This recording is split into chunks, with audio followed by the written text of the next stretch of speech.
Crimea के Sevastopol में Ukraine ने बड़ा हमला किया है। सेवेस्तोपोल में 5 लोगों की मौत हो गई है, 124 लोग जख्मी हैं। 4 अमेरिकी ATACMS मिसाइल हवा में ही नष्ट कर दी गई। हवा में ATACMS मिसाइल में धमाके से कई लोग जख्मी हुए हैं। क्लस्टर वॉरहेड फटने की वजह से बड़ी तबाही हुई है, लेकिन नेटो से मिले हथियारों के दम पर यूक्रेन रूस में भारी तबाही मचा रहा है। 24 घंटे में एनर्जी सेक्टर और मिलिट्री बेस पर ताबड़तोड़ हमले करके रूस को दहला दिया है। अब प्रतिशोध की आग में जल रहे पुतिन आज रात बड़ा हमला कर सकते हैं, लेकिन इस बीच यूक्रेन एक नए ब्लूप्रिंट पर काम कर रहा है। हो सकता है ये यूक्रेन का ट्रैप हो, जहां रूस को उलझाकर यूक्रेन क्रीमिया पर हमला कर दे, क्योंकि एनर्जी सेक्टर पर हमले से रूस आग बबूला हो चुका है। अब वो किसी भी कीमत पर बदला लेकर रहेगा। कहीं ऐसा ना हो बदले की आग में क्रीमिया का डिफेंस भूल जाए और एक बार फिर ज़ेलेंस्की को क्रीमिया में तबाही मचाने का मौका मिल जाए।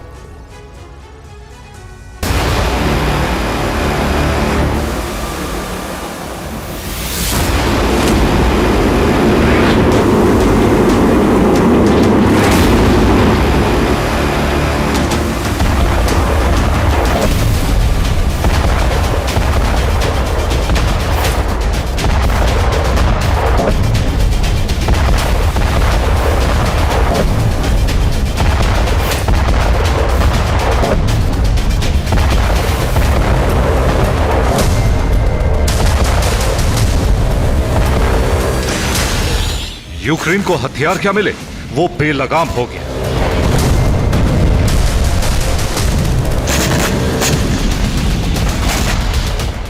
रूस पर इतने हमले किए हैं कि क्रेमलिन को आपातकालीन मीटिंग बुलानी पड़ी।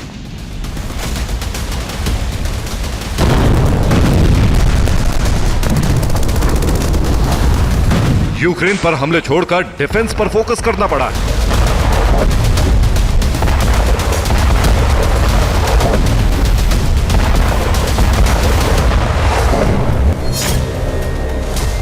मीटिंग के बाद क्रेमलिन ने ऑर्डर जारी किया है, जिसके बाद बॉर्डर एरिया पर डिप्लॉयमेंट बढ़ाया गया है। एनर्जी सेक्टर में एयर डिफेंस सिस्टम लगाए जा रहे हैं। मिलिट्री बेस पर मिसाइल लॉन्चर की तैनाती की गई है। एयर बेस पर Su-25 को वॉर रेडी कर दिया गया है। न्यूक्लियर पावर स्टेशन पर टैंक लगा दिए गए हैं। ड्रोन से बॉर्डर एरिया की निगरानी की जा रही है।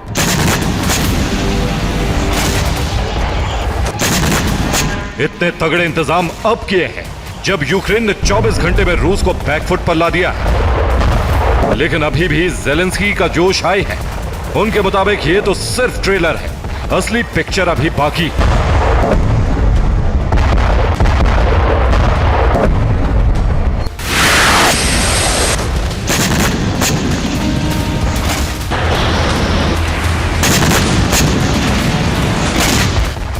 ज़ेलेंस्की साफ तौर पर रूस को बता रहे हैं युद्ध में यूक्रेन अब पीछे नहीं हटने वाला, बल्कि इसी तरह हमले करके रूस को पीछे हटने पर मजबूर कर देगा। और उसकी तस्दीक रूस से आई ये तस्वीरें कर रही। रूस के वोवचांस्क में ड्रोन स्ट्राइक से यूक्रेन ने तहलका मचा दिया। ये उसी का वीडियो है जिसमें बीती रात इस इलाके पर जबरदस्त हमले किए गए। ये रोस्तोव से आई तस्वीरें हैं, जहां ड्रोन अटैक से एंटी एयरक्राफ्ट मिसाइल सिस्टम मार गिराया गया। यूक्रेन ने रोस्तोव में पिछले हफ्ते ऑयल डिपो पर भी हमला किया था। बॉर्डर सिटी बेलगोरोद में रिहायशी इलाकों पर हमले किए गए। इस वीडियो में देखिए कैसे एक घर को तबाह कर दिया गया।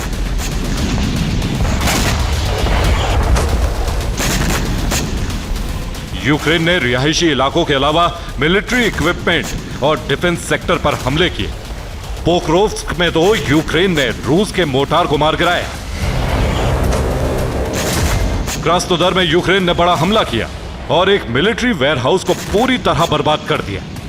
स्क्रीन पर 2 तस्वीरें हैं, एक हमले से पहले की है और दूसरी हमले के बाद की। दूसरी तस्वीर में वेयरहाउस पूरी तरह मलबे में बदल चुका है। समारा में कई ड्रोन अटैक किए गए, जिसमें कई घर जल गए। जिस घर की तस्वीरें आप देख रहे हैं, ये ड्यूमा में स्पीकर रहे विक्टर साजनोव का है। इसी तरह कई और घर खाक हो गए।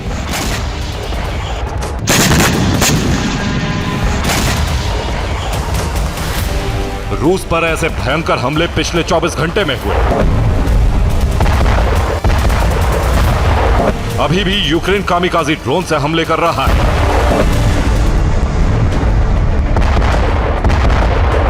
जिसमें डिफेंस और एनर्जी सेक्टर टारगेट पर है।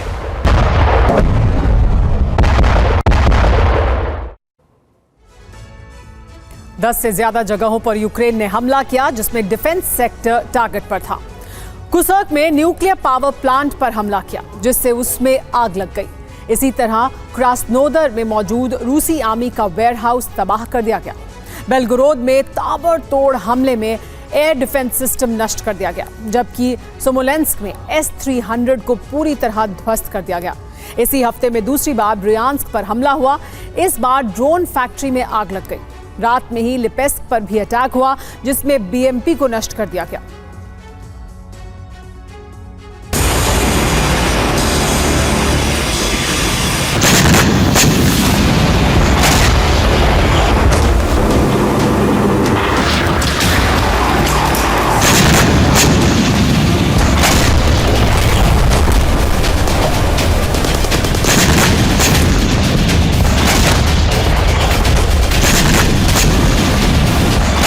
इसके अलावा बेलगोरोद में कई हमले किए। एक हमले में मोटराइज्ड राइफल रेजिमेंट के कमांड पोस्ट को उड़ा दिया।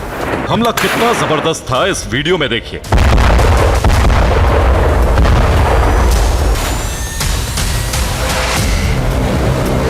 इतने ताबड़तोड़ हमले के बाद रूस ने इमरजेंसी मीटिंग में एनर्जी सेक्टर पर हमले रोकने के लिए बड़ी प्लानिंग की।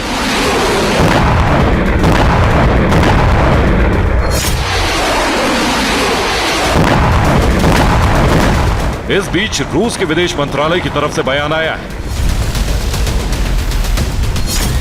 यूक्रेन लगातार हमारे एनर्जी इंफ्रास्ट्रक्चर पर हमले कर रहा है।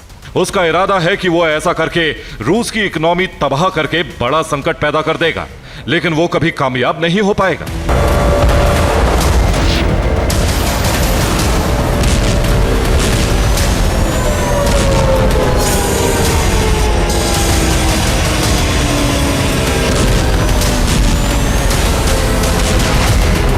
ये पहली बार है जब रूस ने एनर्जी इंफ्रास्ट्रक्चर को लेकर चिंता जताई है, क्योंकि रूस जानता है कि उसने इसी तरह यूक्रेन को तबाह किया है। लेकिन अब उसी तरीके से यूक्रेन हमले कर रहा है, जिसमें ब्लूप्रिंट पेंटागन ने तैयार किया है।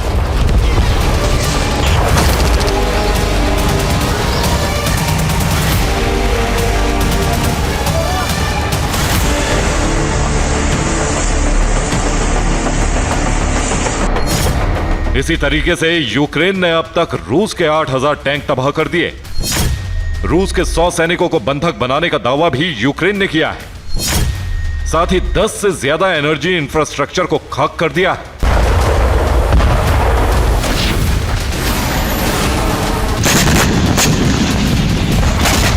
जबकि रूस ने दावा किया है कि अभी ज्यादा नुकसान नहीं हुआ है, लेकिन हमले होते रहे तो संकट बड़ा हो सकता है। पिछले 24 घंटे में रूस ने यूक्रेन के 33 ड्रोन मार गिराने का दावा किया है। इस बीच यूक्रेन पर हमले के लिए JDAM बम का भी इस्तेमाल किया है। अब रूस आज रात यूक्रेन पर बड़े हमले की तैयारी में, खासतौर से पश्चिमी यूक्रेन के उन इलाकों पर हमला कर सकता है जहां यूरोपीय देशों से मिले हथियार रखे।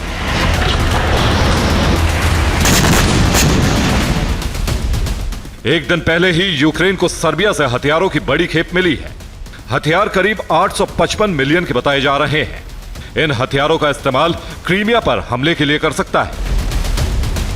यानी रूस अगर आज रात वेस्ट यूक्रेन पर हमला कर सकता है तो यूक्रेन क्रीमिया में भारी तबाही का मंसूबा पाले हुए है। Bureau report, TV9 Bharatvarsh. इस वक्त की बड़ी खबर सेवास्तोपोल से। सेवास्तोपोल हमले पर रूस की अमेरिका को चेतावनी।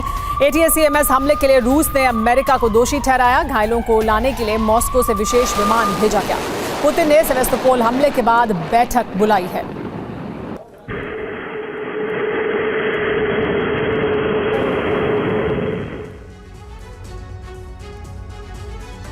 यूक्रेन ने रूस को दहलाया तो रूस के प्रतिशोध का चक्रवात भी यूक्रेन के शहरों को झेलना पड़ा है। खार्किव से लेकर कीव तक रूस ने ग्लाइड बॉम्ब और मिसाइलों से कहर बरपा दिया। सूमी में एक ही दिन में 90 धमाके हुए। खार्किव और कीव के रिहायशी इलाकों में जबरदस्त तबाही हुई है। डोनेस्क में भी यूक्रेनी ठिकानों पर हमले जारी हैं। एक रिपोर्ट के मुताबिक अमेरिकी हथियारों से रूस पर हमले नहीं शुरू हुए तो रूस 90,000 सैनिकों की मदद से यूक्रेन को परास्त करने का प्लान तैयार कर चुका था, लेकिन अमेरिका ने रूस की योजना पर पानी फेर दिया।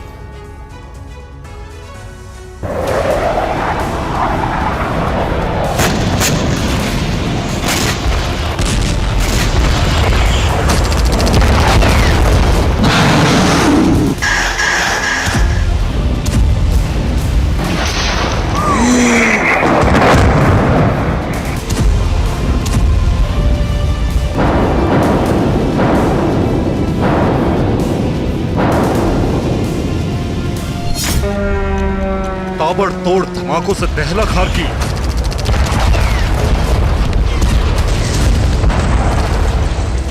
रिहायशी इमारत रूस के प्रहार से खार्किव में कोहराम मच गया। कई लोग मलबे में दब गए।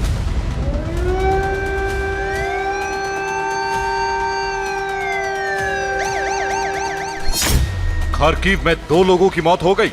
50 से ज्यादा लोग गंभीर रूप से जख्मी हो गए।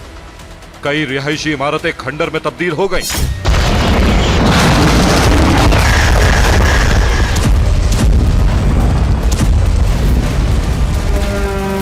ये रूस के 500 किलो वजनी फाब 500 बम का हमला है।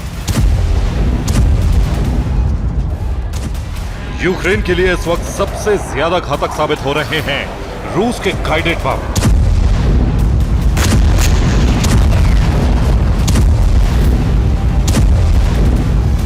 रूस ने फाब 500 को गाइडेड बम में तब्दील कर दिया, जिसकी वजह से सटीक निशाने से भारी तबाही हो रही।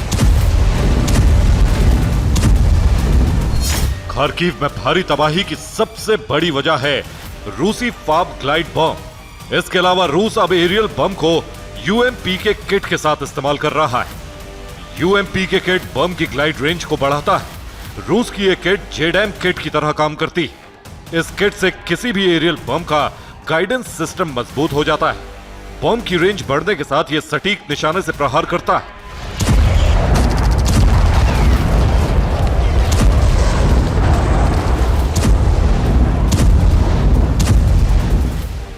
ऐसे बम से अब कोने कोने में प्रहार हो रहा है।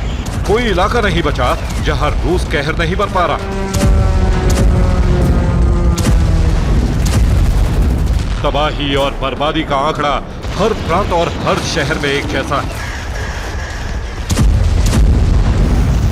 जंग की इन तस्वीरों से जाहिर हो रहा है कि यूक्रेन की जमीन किस कदर धधक रही है। रूस की आर्मी के हमलों की रफ्तार कितनी तेज हो चुकी है।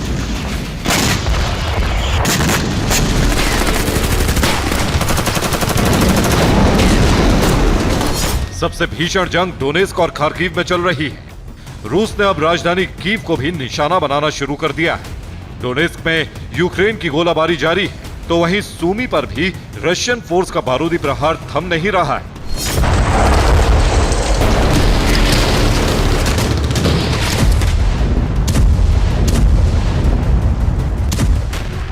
रूस ने दावा किया है कि डोनेस्क में यूक्रेनी फोर्स का हौसला पस्त करने का एक्शन शुरू हो चुका है।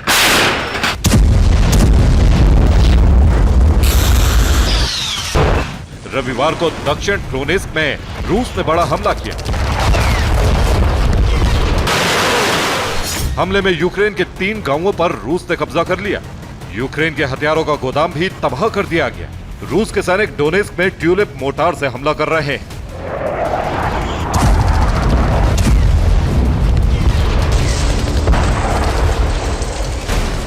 एक रिपोर्ट के मुताबिक यूक्रेन में बहुत बड़ी तबाही की प्लानिंग थी, लेकिन अमेरिकी हथियारों की वजह से रूस कामयाब नहीं हो सका।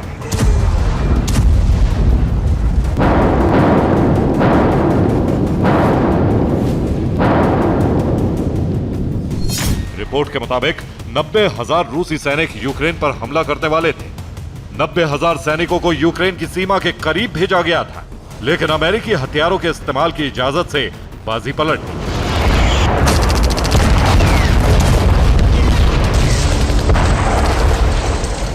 रिपोर्ट के मुताबिक अमेरिकी हथियारों की वजह से ही रूसी सेना खार्किव में आगे नहीं बढ़ सकी।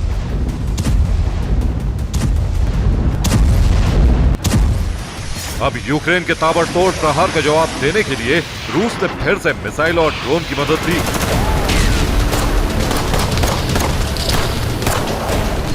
यूक्रेन को फिलहाल एयर डिफेंस के लिए पर्याप्त मिसाइलें नहीं मिली, जिसकी वजह से रूस कीव में ज्यादा से ज्यादा तबाही मचाना चाहता है। ड्रोन और मिसाइल के अलावा अब यूक्रेन में हर दिन अनगाइडेड बम की बरसात की जा रही।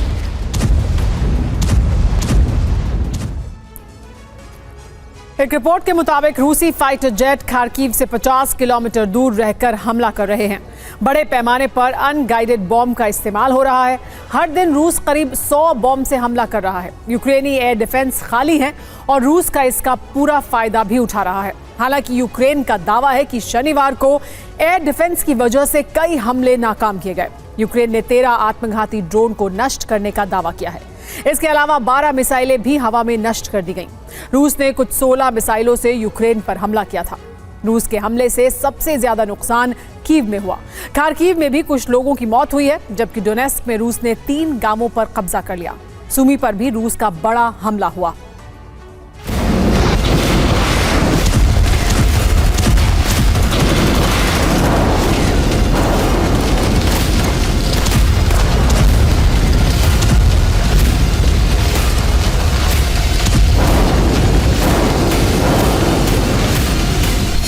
चार शहरों में बड़े हमले के अलावा कुछ जगहों पर दोनों सेनाओं के बीच भारी मुकाबला भी चल रहा है।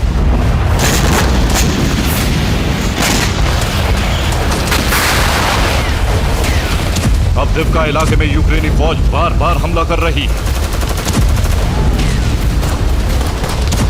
अवदिव्का पर लंबे समय से रूस की सेना का कब्जा है। रूस के फाइटर जेट, मिसाइल और ड्रोन का टारगेट फिलहाल यूक्रेन में मौजूद हथियारों के गोदाम। यूक्रेन ने रूस के रिहायशी इलाकों पर हमला किया, इसलिए अब रूस बदला लेने के लिए कीव के रिहायशी इलाकों पर हमले कर रहा है। कीव में मिसाइल अटैक से 6 ऊंची इमारतों को नुकसान पहुंचा है। 20 मकान भी मिसाइल हमले की चपेट में आए। गैस स्टेशन, दवा फैक्ट्री और कई दफ्तर भी हमले में तबाह हो गए।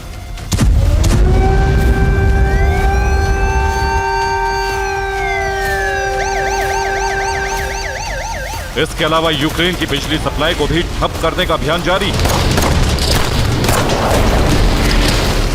रूस ने एक बार फिर खार्किव में हमले की रफ्तार को तेज कर दिया। शनिवार को खार्किव के 4 इलाकों में हमले हुए। ग्लाइड बम से एक कारखाने को नष्ट कर दिया गया। एक 5 मंजिला इमारत पर भी बम से हमला किया गया। बेलगोरोद के ऊपर रहकर फाइटर जेट ने खार्किव को टारगेट किया।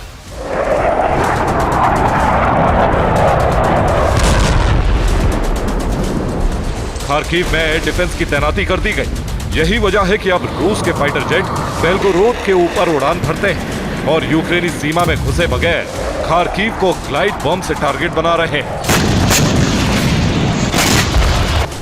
सूमी पर भी शनिवार को ताबड़तोड़ हमले किए गए। सूमी के 10 इलाकों को रूस ने निशाना बनाया है। सूमी में एक ही दिन में 90 धमाके हुए। सूमी को दहलाने के लिए रूसी सेना ड्रोन, मोटार और टैंक का इस्तेमाल कर रही। सूमी के करीब आर्टिलरी की भारी तैनाती की गई और इस इलाके में लगातार गोलाबारी हो रही है। रूस के तेवर को देखते हुए ये यूक्रेन के लिए बेहद नाजुक वक्त है। रूस हथियार पहुंचने से पहले यूक्रेन को लाचार बनाने की कोशिश में, जबकि यूक्रेन को हथियारों की खेप आने तक युद्ध में टिके रहना है। Bureau report, TV9 Bharatvarsh.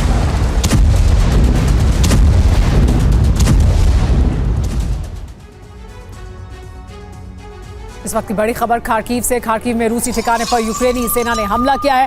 Kharkiv में यूक्रेन के आत्मघाती ड्रोन से धमाका हुआ। रूसी सेना के हथियारों का जखीरा ड्रोन से भस्म हो गया है। खार्किव के रिहायशी इलाकों में हमले का रूस से बदला लिया है।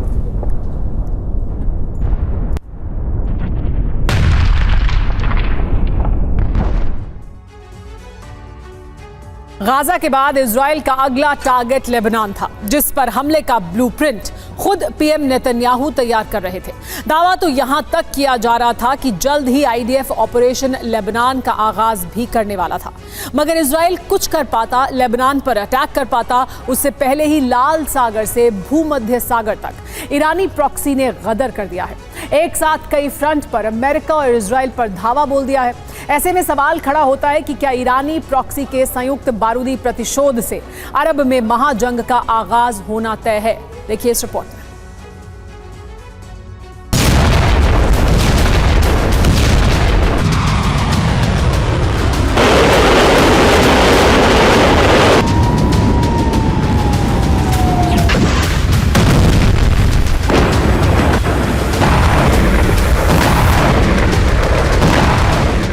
क्या गाजा जंग की आंच में पूरा अरब सुलगने वाला है?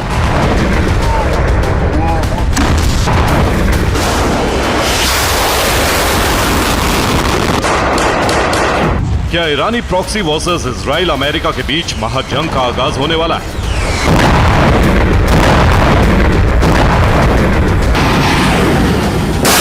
क्या भूमध्य सागर से लाल सागर तक का इलाका एटमी कोहराम से दहलने वाला है?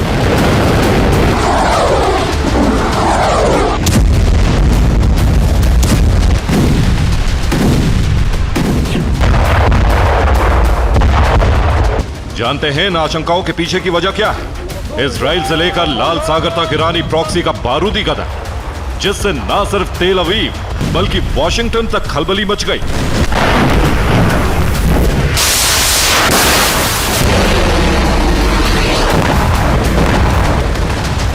क्योंकि बीती रात फिर से हूती और हिजबुल्लाह जैसे प्रॉक्सी संगठनों ने बम गोला बारूद से तबाही तो मचाई ही, मगर इसके साथ साथ अरब में मौजूद ईरान समर्थित अन्य प्रॉक्सी संगठनों ने इजराइल और अमेरिका पर प्रचंड प्रहार किया। आखिर कैसे, ये भी जान लीजिए। उत्तरी इजराइल में आईडीएफ की इमारत पर मिसाइल प्रहार। गैलीली में इजरायली सेना के ठिकाने पर ड्रोन से हमला। मैतुला में मौजूद रिहायशी इलाकों पर रॉकेट से अटैक। लाल सागर, हाइफा पोर्ट और अदन की खाड़ी में अटैक। हूती ने यूएसएस ड्वाइट डी आइजनहावर पर मिसाइल दागी। अरब सागर में मालवाहक जहाजों पर ड्रोन स्ट्राइक की। गाजा में इजरायली सेना पर लॉन्चर से हमला किया। हमास के हमले में आईडीएफ के कई सैनिकों की मौत हुई। रेड सी में हूती लड़ाकों के साथ जॉइंट मिलिट्री ऑपरेशन। सीरिया में मौजूद इजरायली बेस पर मिसाइलों से हमला।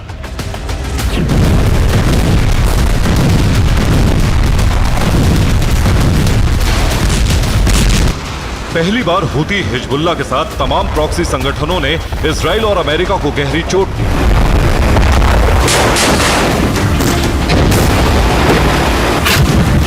जहां एक तरफ इजराइल की चौतरफा घेराबंदी करते हुए हमास हिजबुल्लाह ने धावा बोला,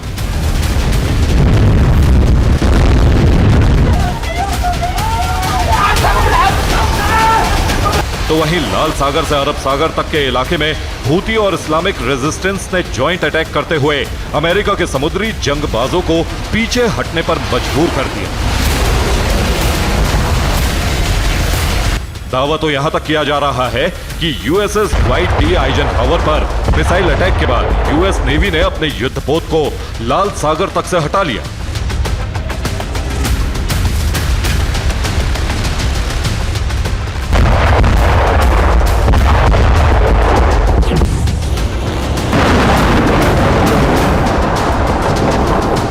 अरब के बैटलफील्ड में इस तरह ईरानी प्रॉक्सी का आक्रामक होना इजराइल और अमेरिका के लिए खतरे की घंटी।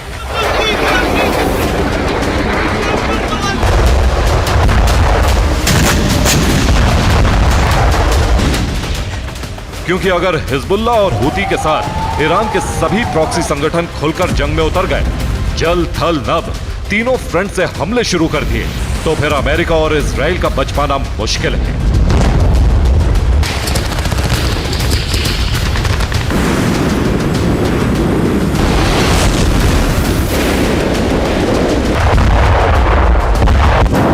क्योंकि अरब के कोने कोने में ईरान समर्थित संगठनों का पूरा नेटवर्क है, जो ईरान के एक इशारे पर अमेरिका इजराइल के लिए मुसीबत खड़ी कर सकती है।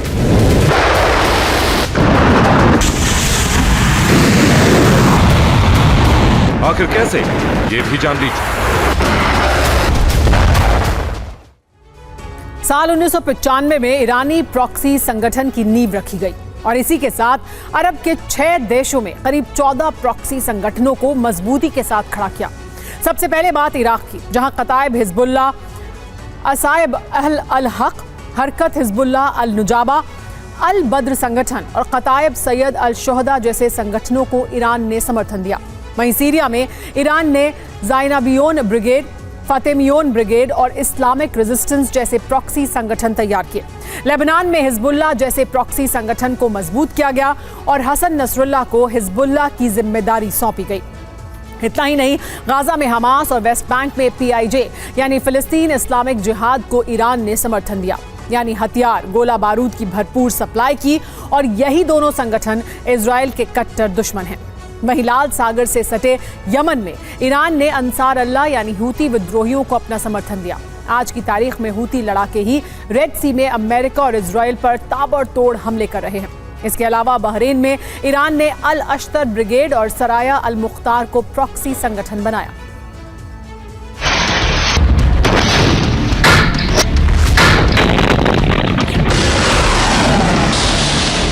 साल 1995 के बाद से ही ईरान अपने प्रॉक्सी संगठनों को धड़ल्ले से हथियारों की सप्लाई करता रहा है, ताकि अमेरिका, इजराइल जैसे मुल्कों के पांव अरब से उखड़ सके।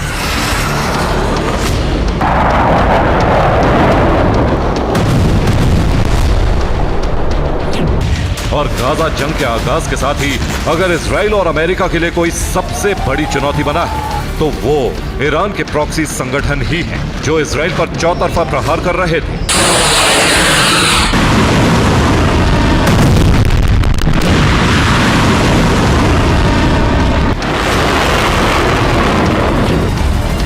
हमास गाजा से इजराइल को निशाना बना रहा था।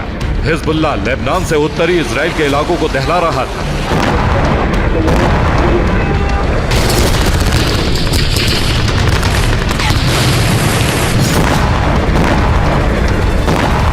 तो वहीं इराक और सीरिया में मौजूद प्रॉक्सी संगठन अमेरिका के सैन्य बेस और एयर बेस को तबाह कर रहे थे।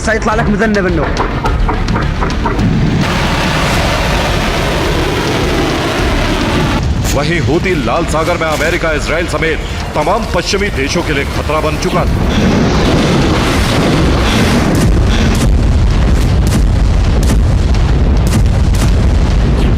मगर जानते हैं अरब में ईरानी प्रॉक्सी बेकाबू क्यों हुए? तो इसके पीछे की वजह है नेतन्याहू का अगला टारगेट। दरअसल गाजा को तबाह करने के बाद IDF के टारगेट पर लेबनान है। दावा तो यहां तक किया जा रहा है कि जिस तरह नेतन्याहू ब्रिगेड ने गाजा को तबाह किया, ठीक वैसे ही बारूदी भूचाल लेबनान में आएगा, क्योंकि जल्द ही IDF गाजा के बाद लेबनान पर फुल फ्लेजेड अटैक कर सकती है, वो भी बेहद विध्वंसक और विनाशक अंदाज में।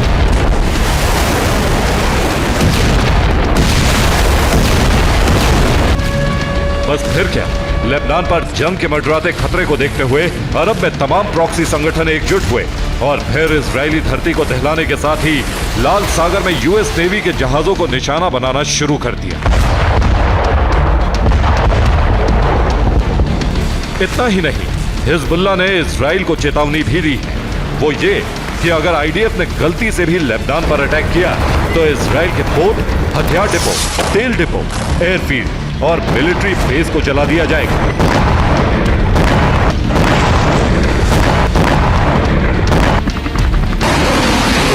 मतलब ये कि गाजा के बाद अब लेबनान फ्रंट को लेकर अरब में महाजंग की बिसात बिछ चुकी है।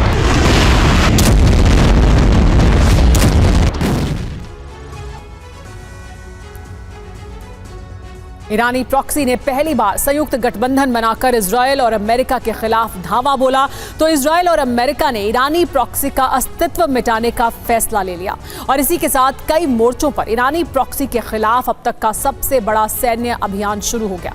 हमास और हिजबुल्लाह को इजरायली सेना सबक सिखा रही है तो हूती की जल समाधि की जिम्मेदारी अमेरिकी सेना ने उठाई है और इसी के साथ अरब और मिडिल ईस्ट में अब तक का सबसे बड़ा बारूदी जलजला आ गया है।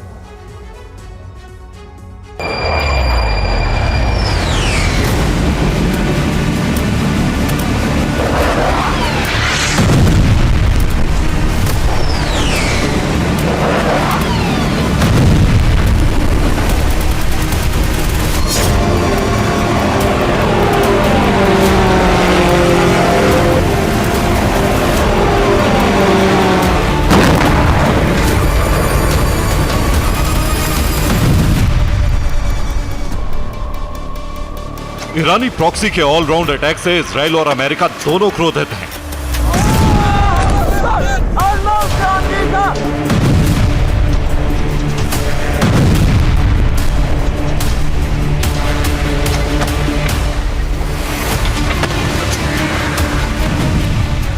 ईरानी प्रॉक्सी एक साथ मिलकर इजराइल और अमेरिका को जख्म दे रहे हैं।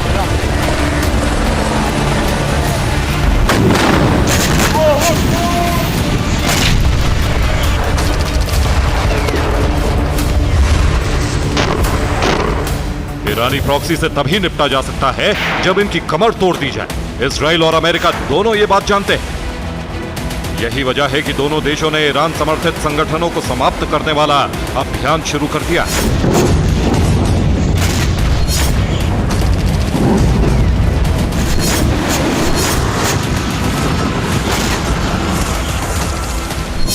इजरायली सेना गाजा में हमास को तबाह करने के लिए भीषण बमबारी कर रही। इतना ही नहीं, आईडीएफ लेबनान में हिजबुल्लाह के ठिकानों की कब्र खोद रही, तो अमेरिका लाल सागर में हूती की आहुति दे रहा है।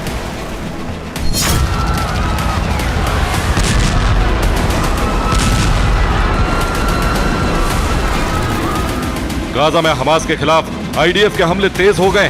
इजरायली सेना हमास के लड़ाकों को चुन चुन कर खत्म कर रही।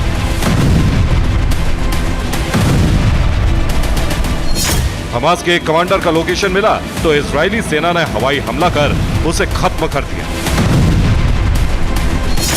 राफा में इजराइल की बमबारी में एक साथ कई इमारतें खंडर बन गई। हमास के 11 लड़ाके मारे गए। वेस्ट बैंक में भी इजराइल ने भीषण बमबारी की। हमले में 2 बिल्डिंग तहस नहस हो गई। इजराइल की बमबारी में बड़े पैमाने पर रक्तपात हो रहा है। हमले में 24 घंटे के अंदर गाजा के 100 से ज्यादा बेकसूर लोग मारे जा चुके हैं।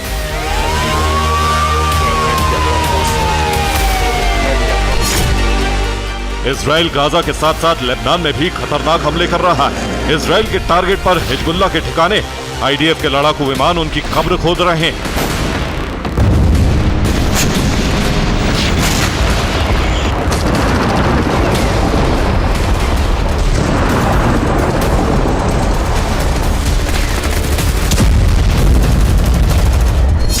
लेबनान के कफ्र किला इलाके में इजराइल ने जबरदस्त हवाई हमले किए।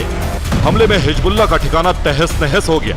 इसके अलावा भी इजराइल ने हिजबुल्लाह के कई ठिकानों को टारगेट किया। रिपोर्ट के मुताबिक इजराइल के हमले में हिजबुल्लाह के 1 दर्जन लड़ाके और 4 मिसाइल लॉन्च साइट तबाह हो गई।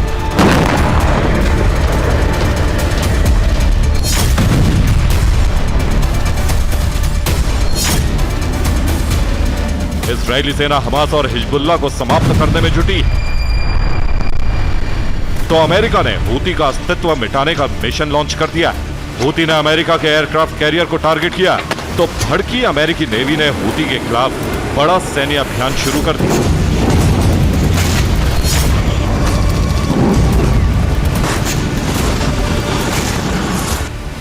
अमेरिका ने लाल सागर में भीषण हमला कर हूती के 3 जहाजों को डुबो दिया। पेंटागन ने इस बात की पुष्टि कर दी।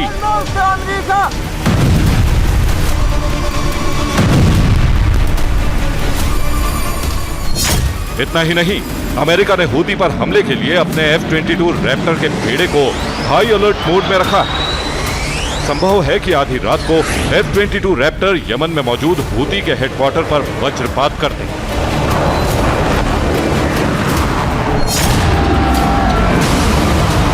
गाजा में अब तक युद्ध विराम क्यों नहीं हो पाया, इसको लेकर नया खुलासा हुआ है। रिपोर्ट के मुताबिक इसके पीछे हमास की सोची समझी चाल।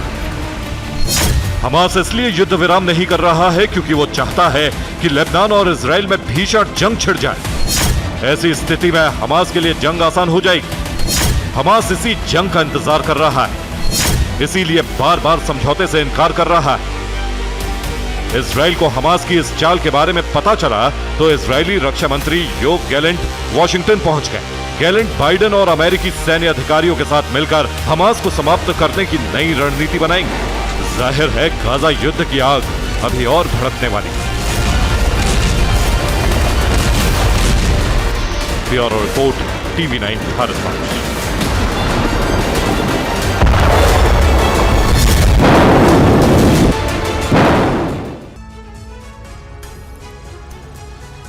अमेरिका के खिलाफ एक ऐसा गठबंधन तैयार हो चुका है तो यूरोप से लेकर एशिया तक अमेरिका के दबदबे को खत्म करने की तैयारी में है। पुतिन, किम और जिनपिंग तीनों मिलकर प्लानिंग में जुटे हैं। इस बीच चीन ने युद्ध की तैयारी भी शुरू कर दी है, जिसकी जानकारी सैटेलाइट इमेज से सामने आई है। आखिर क्या है जिनपिंग का पूरा प्लान, इस एक्सक्लूसिव रिपोर्ट में आप भी जानिए।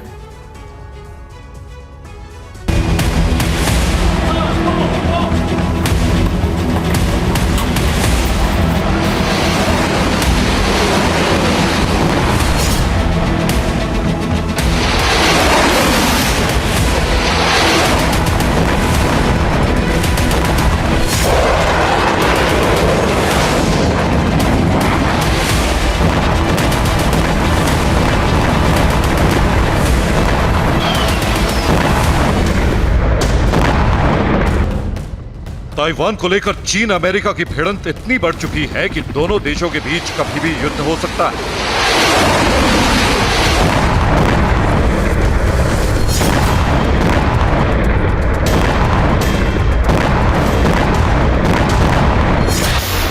ये नौबत आई तो साउथ चाइना सी में जलजला आना तय, क्योंकि अमेरिका चीन के बीच इसी समुद्री इलाके को लेकर तनाव।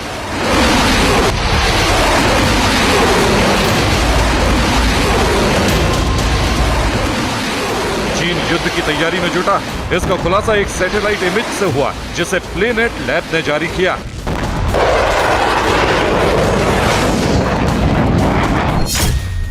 ये वही सैटेलाइट तस्वीर है जिसको लेकर प्लेनेट लैब ने दावा किया है कि यह चीन के युद्ध अभ्यास की है। इसमें चीन के रेगिस्तान में एक एयरबेस बनाया गया है, जिसमें गड्ढों वाला रनवे है और 20 एयरक्राफ्ट खड़े हैं। प्लेनेट लैब का दावा है कि इमेज में दिख रहे प्लेन एक प्रोटोटाइप, जिनमें से कुछ अमेरिका के 5वीं जनरेशन F-22 की तरह है, जबकि बाकी P-81 पोसाइडन और U-2 टोही विमान जैसे।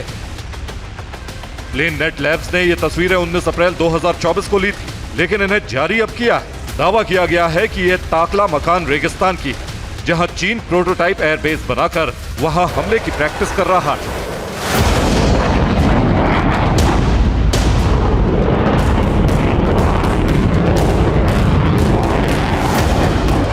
ये प्रैक्टिस ठीक उसी तरह की है जैसे हमले के वक्त होती है, यानी चीन साउथ चाइना सी में मौजूद अमेरिकी एयरबेस पर हमला कर सकता है, जिससे ताइवान तक मदद पहुंचने में वक्त लगे और चीन तब तक कब्जा कर ले।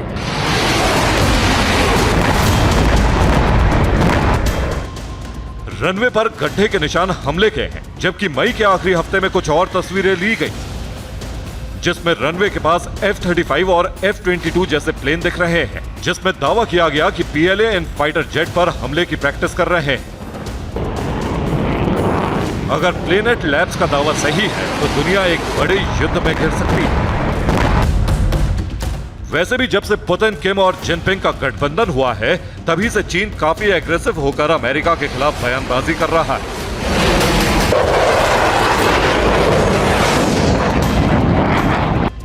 एक और रिपोर्ट में दावा किया गया है कि चीन ने अमेरिका में काफी जमीन खरीदी। चीन की कंपनियों ने यह जमीन अमेरिकी डिफेंस सेक्टर के पास खरीदी। अभी तक इनकी संख्या 19 बताई जा रही है, जबकि कहीं ज्यादा भूखंड हो सकते हैं, जो अमेरिकी एयरबेस, वेपन फैक्ट्री या दूसरे डिफेंस इंफ्रास्ट्रक्चर के पास है। इस नक्शे में जो लाल निशान आप देख रहे हैं, इन्हीं जगहों पर चीनी कंपनियों के द्वारा जमीन खरीदने का दावा किया गया है।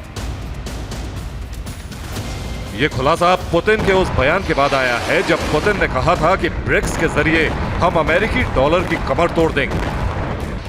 यानी चीन रूस के साथ मिलकर अमेरिका को आर्थिक और बारूदी युद्ध में हराने की तैयारी कर रहा है।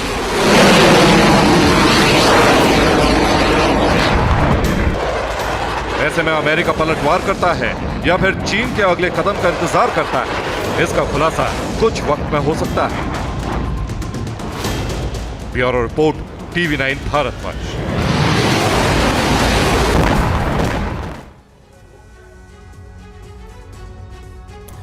उत्तर कोरिया के सुप्रीम लीडर किम जोंग, जो अपने जंगी तेवर और बारूदी हथियारों के लिए पूरी दुनिया में कुख्यात हैं, उसी किम जोंग ने एक बार फिर अमेरिका की टेंशन बढ़ा दी है और उसके पीछे की वजह है किम पुतिन की मुलाकात। दरअसल हाल ही में पुतिन 2 दिन के दौरे के लिए उत्तर कोरिया गए थे। दावा किया जा रहा है कि पुतिन से मिलने के बाद किम पूरे एक्शन में हैं। किसी भी वक्त अपने विनाशक हथियारों से जलजला ला सकते हैं। आखिर क्यों, देखिए।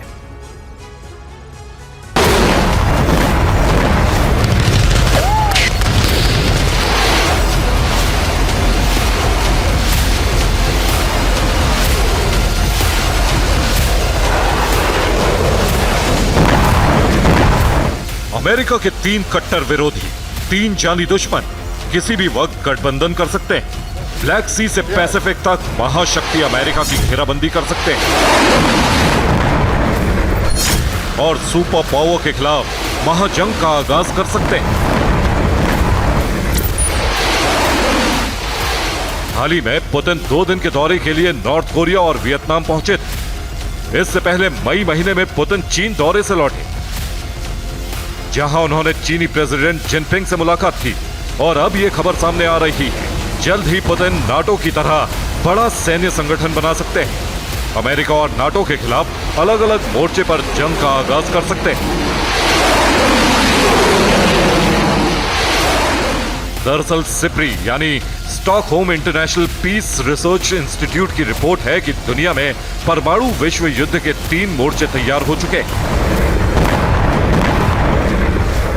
रिपोर्ट के मुताबिक पुतिन के दौरे के बाद नॉर्थ कोरिया बड़ी जंग के लिए तैयार है। पुतिन नॉर्थ कोरिया में लॉन्ग रेंज मिसाइलें तैनात कर सकते हैं। इसके साथ ही किम भी अपने परमाणु हथियार अपग्रेड कर रहा है। दूसरा मोर्चा है ईरान। राष्ट्रपति पुतिन ईरान के दौरे पर जाने वाले हैं। गाजा युद्ध से ईरान इजराइल के बीच तनाव बढ़ रहा है और ईरान परमाणु बम बनाने के बहुत करीब है। और राष्ट्रपति पुतिन ने अपने परमाणु हथियार अपग्रेड करने और वॉर ड्यूटी पर तैनात करने का ऐलान कर दिया है।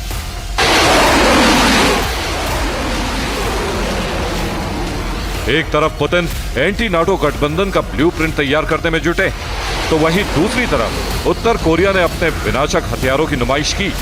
एक बार फिर नॉर्थ कोरिया के सुप्रीम लीडर ने अपने विध्वंसक जंगबाजों का बारूदी ट्रेलर दुनिया को दिखाया और इसके साथ ही कोरियाई पेनिनसुला में खलबली मच गई।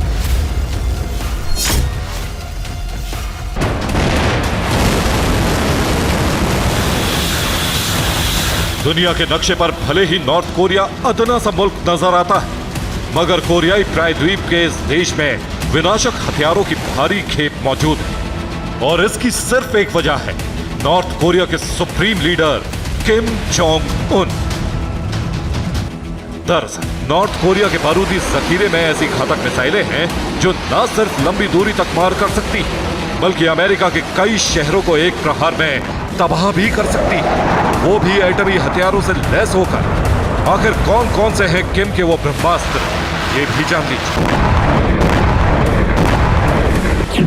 नॉर्थ कोरिया के पास सबसे लंबी दूरी तक मार करने वाली मिसाइल वासोंग-18 है, जिसकी रेंज करीब 16,000 किलोमीटर। किम जोंग की दूसरी ताकतवर मिसाइल वासोंग-17 है, जो 15,000 किलोमीटर तक मार कर सकती है। नॉर्थ कोरिया की तीसरी शक्तिशाली मिसाइल वासोंग-15 है, जो 13,000 किलोमीटर दूर तक तबाही मचा सकती है। किम के जंगी खाने में चौथा प्रक्षेपास्त्र है वासोंग-14। ये मिसाइल 10,400 किलोमीटर तक मार करने में सक्षम है। वहीं उत्तर कोरिया की 5वीं घातक मिसाइल है वासोंग-12। ये 4,500 किलोमीटर तक मार कर सकती है। आपको बता दें कि नॉर्थ कोरिया से अमेरिका की दूरी करीब 10,000 किलोमीटर से कुछ ही ज्यादा है। मतलब साहब, किम के पास 10,000 या फिर उससे ज्यादा किलोमीटर तक मार करने वाली मिसाइलों का पूरा जखीरा है और यही किम जोंग की असली ताकत है, जिससे महाशक्ति अमेरिका तक खौफ खाता है। शायद यही वो वजह है जिसके चलते पुतिन ने किम के साथ गठबंधन किया है, क्योंकि रूस की तरह नॉर्थ कोरिया भी अमेरिका को अपना कट्टर दुश्मन मानता है। लिहाजा दावा यह भी किया जा रहा है कि नॉर्थ कोरिया की ताकत को पहले से कई गुना बढ़ाने के लिए पुतिन उत्तर कोरिया को हथियारों की सप्लाई भी कर सकते हैं, ताकि कोरियाई पेनिनसुला से पैसिफिक रीजन तक किम अमेरिका पर दबाव बनाकर रख सके। Bureau report, TV9 Bharatvarsh.